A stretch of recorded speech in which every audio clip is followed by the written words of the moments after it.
മണിച്ചിത്രത്താഴിന്റെ ക്ലൈമാക്സിൽ doctor Sunny ഗംഗയെ നകുലനെ ഏൽപ്പിച്ചുകൊണ്ട് പറയുന്നൊരു ഡയലോഗുണ്ട്. ഈ ഗംഗയെ, ജീവസ്സും ഓജസ്സുമുള്ള ഈ ഗംഗയെ തിരിച്ചു തരാനാടാ ഞാൻ ഏറ്റത്. സർവമയ കണ്ടിറങ്ങുന്ന ഒരു പ്രേക്ഷകനും പറയുന്ന പ്രതികരണത്തിന്റെ സാരാംശവും ഉറപ്പും ഈ ഡയലോഗിന്റെ ആത്മാവിനെ ഉൾക്കൊണ്ടാകും. പ്രേക്ഷകർ ഇഷ്ടപ്പെടുന്ന ജീവസ്സും ഓജസ്സുമുള്ള നിവിൻ പോളി. അഭിനയ ശരീരത്തിന്റെ ഓരോ സൂക്ഷ്മാവ് കൊണ്ടുപോലും മലയാളികളെ എന്റർടൈൻ ചെയ്യിപ്പിക്കുന്ന ആ നിവിൻ പോളി, അങ്ങനെയൊരു നിവിൻ പോളിയാണ് സർവമയിലൂടെ അഖിൽ സത്യൻ തിരിച്ചു തന്നിരിക്കുന്നത്. ഒരു ഫീൽ ഗുഡ് ഹൊറർ പടം. ഈ വിശേഷണത്തിലൊരു വൈരുദ്ധ്യവുമുണ്ടല്ലോ, അതാണ് ഈ പടത്തിന്റെ രസവും. കുട്ടികൾക്ക് പോലും കണ്ടിരിക്കാൻ കഴിയുന്ന ഹൊറർ പടം. അതിന്റെ രസക്കൂട്ട് ഒരുപക്ഷെ സത്യൻ അന്തിക്കാട് കുടുംബത്തിന്റെ കൈപുണ്യമെന്ന് വിളിച്ചാലും തെറ്റില്ല.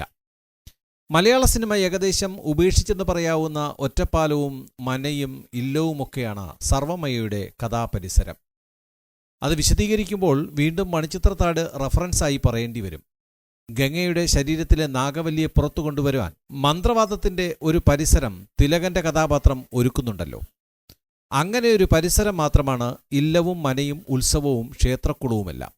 തികച്ചും നിരീശ്വരവാദിയായ നായകനും അയാൾക്കൊപ്പം വന്നുചേരുന്ന ഒരുപാട് പ്രത്യേകതയുള്ള ഒരു പ്രേതവുമാണ് സിനിമയുടെ രസക്കാഴ്ചകൾ തീർക്കുന്നത്. അനാവശ്യ ജംപ് സ്കെയറുകൾ നൽകി സിനിമ പ്രേക്ഷകരെ പേടിപ്പിക്കുന്നില്ല.